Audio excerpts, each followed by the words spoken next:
నమస్తే. నమస్తే. మేడం ఈరోజు చూస్తున్నాం మనము చంద్రబాబు గారికి అమరావతి రైతులు ఎక్కడ చూసినా ఘన స్వాగతం. రోడ్డంతా కూడా పుష్పాలతో అసలు నిండిపోయి చిన్న పెద్ద తేడా లేకుండా ఘన స్వాగతం చెప్పారు.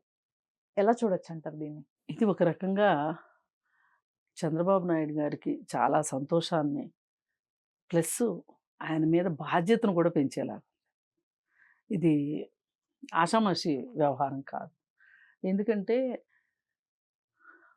పట్టుమని 100 ఎకరాలు సేకరించలేకపోయాడు జగన్మోహన్ రెడ్డి ల్యాండ్ పూలింగ్ కోసం.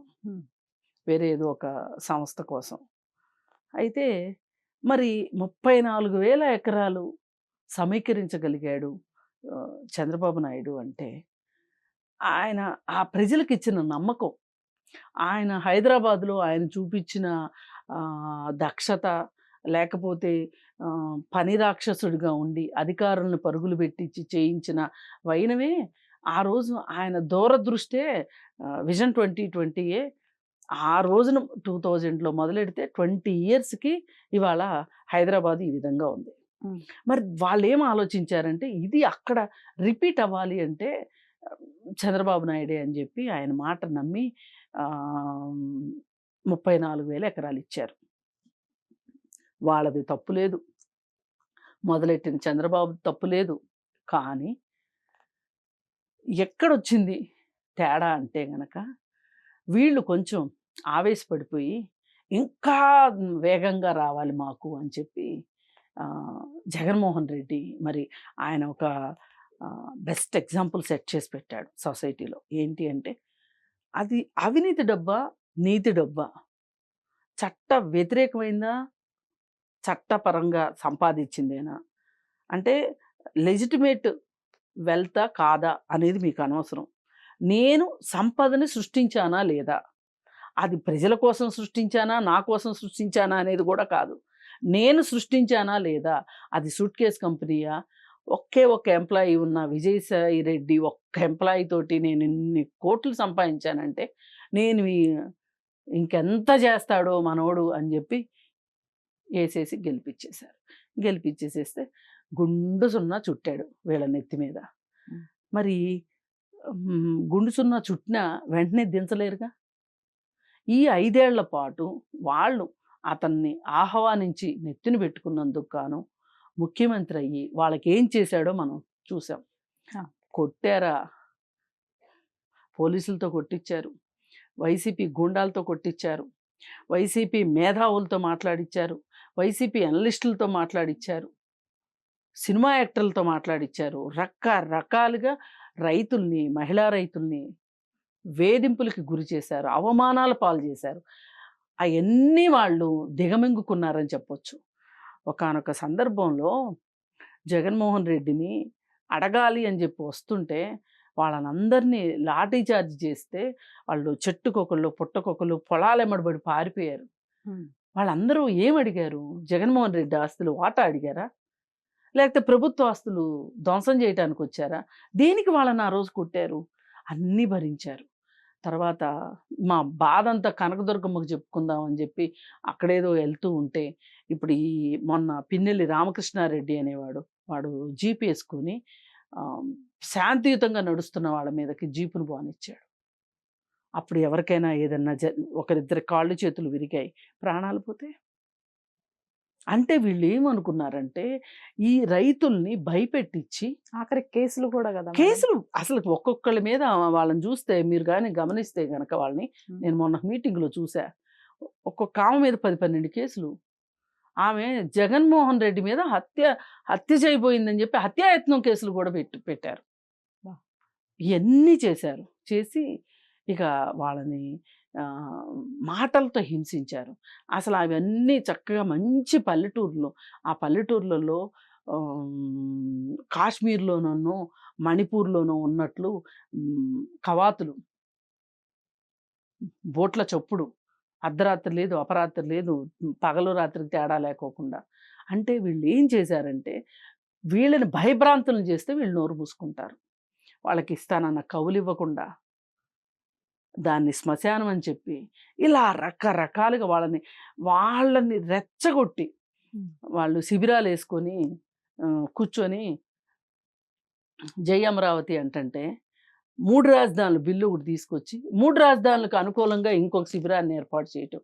అదేమంటే మరి ఈ ప్రజలేం కోరుకుంటున్నారు? ఈ ప్రజలు కూడా కోరుకుంటున్నారుగా. మరి వీళ్ళ కోరిక ఎందుకు సమంజసం కాదు? అని ఒక రకమైన అతని శాడిజం మొత్తాన్ని అమరావతి ఉద్యమం మీదేసి రుద్దాడు. రుద్ది మరి వెళ్ళారు. ఎక్కడిదాకా మన కనకదుర్గమ్మ గుడి దగ్గరికెళ్ళారు. ఏవో వాయనాలు సమర్పించుకున్నారు. ఏమో ఎవరు వీళ్ళ బాధలు ఆలకించారో. చివరికి వీళ్ళు దేవస్థానం న్యాయస్థానం తీర్పిచ్చింది వాళ్ళకి అనుకూలంగా. అయితే ఈ తీర్పుని తీసుకొని న్యాయస్థానం నుంటూ దేవస్థానం అని చెప్పి నడుచుకుంటా మహిళా రైతులు, పురుష రైతులు బయలుదేరారు. బయలుదేరి వెళ్ళి ఆ రోజు ఆఖరి రోజు 13 కిలోమీటర్లు వెళితే అది ఉంటుంది కదా, గాలిగోపురం దగ్గరకు ఎక్కడికో చేరతారు కదా, అంటే అక్కడి నుంచి తిరుమల స్టార్ట్ అయ్యేదాకా. నేను కూడా నేను పనిచేసే మహిళా సంఘం పిలుపునిస్తే నేను కూడా వెళ్ళాను ఆ రోజు. 13 కిలోమీటర్లు నడిచాను.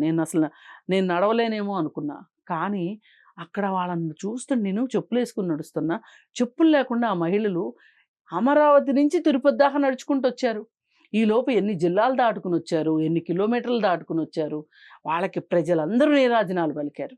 అక్కడ దాకా వచ్చి వాళ్ళు మళ్ళీ కొండ మీదకి వెళ్ళారు.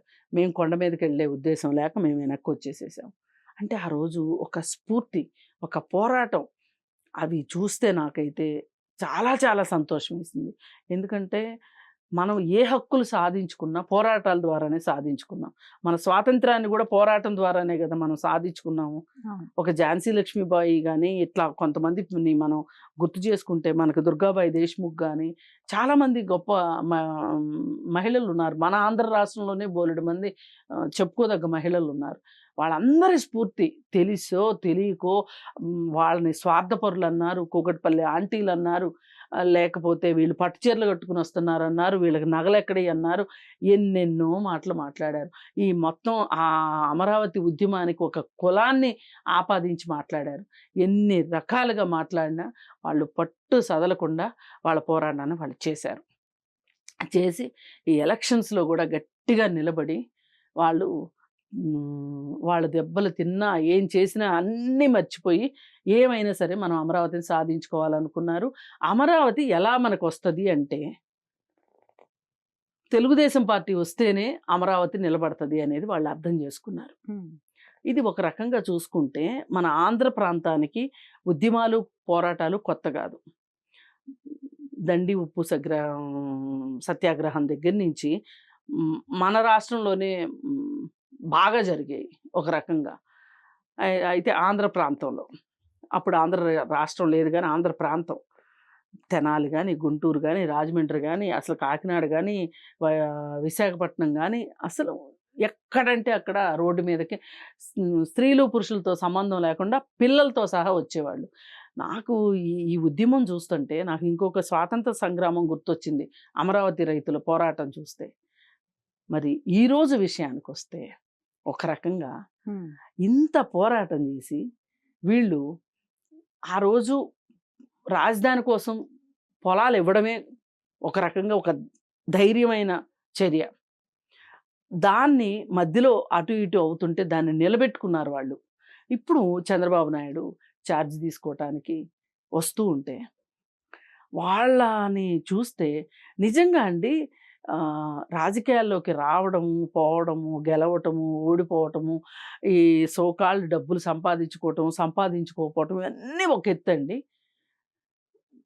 ఇంత ప్రజాభిమానాన్ని మూటగట్టుకోవడం మట్టుకు ఈరోజు చంద్రబాబు నాయుడు జీవితం అంటే ఇప్పుడే 40 సంవత్సరాల 44 సంవత్సరాల రాజకీయ జీవితంలో ఈరోజు అతను ఆ అమరావతి రైతులు చూపిస్తున్న ఆదరణ, ప్రేమ, అభిమానం అవన్నీ చూస్తూ ఉంటే వీటికి కొలమానాలు లేవు.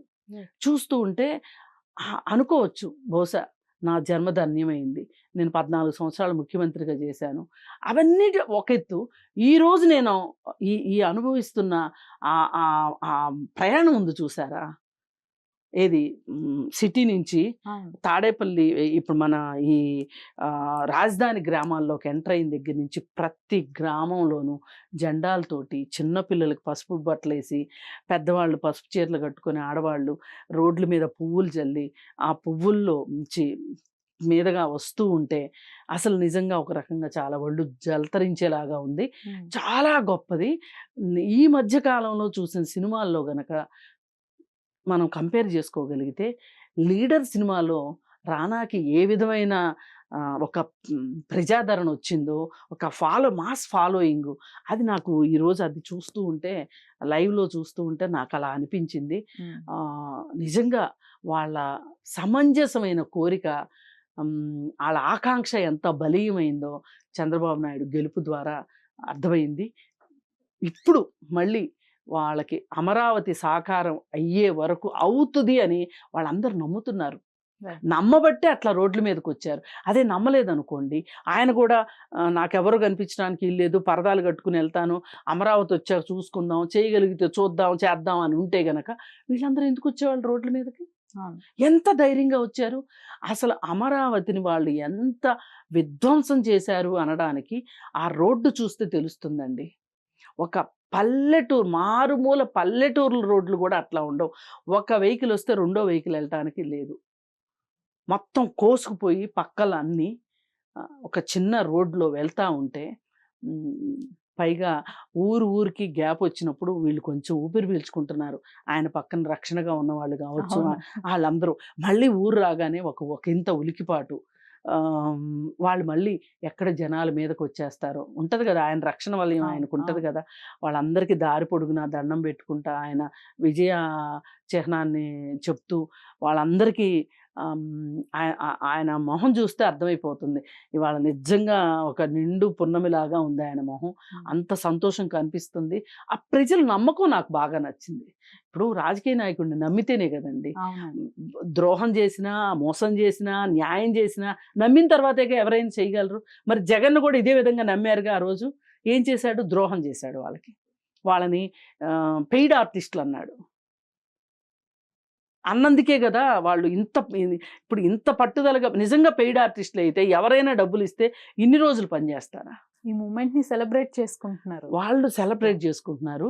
నిజంగా తెలుగుదేశం నిన్న అక్కడ ప్రమాణ స్వీకారం అప్పుడు ఎంత సెలబ్రేషన్ జరిగిందో తెలీదు గానీ, అసలు ఈ సెలబ్రేషనే చంద్రబాబు నాయుడు గారికి నచ్చిందేమో అనిపించేటట్లుంది. ఉంది. వాళ్ళ మొహాలు చూస్తుంటే, హ్మ్. ఈయన అభివాదం చూస్తూ ఉంటే, వాళ్ళు ఈయనకి జేజేలు పలుకుతూ ఉంటే చాలా గొప్పగా ఉంది ఈ దృశ్యం మట్టుకు. ఆయన జీవితంలో గూడా ఇది ఇది మరపురాని సంఘటన అని నేను అనుకుంటున్నాను. Thank you madam. Thank you.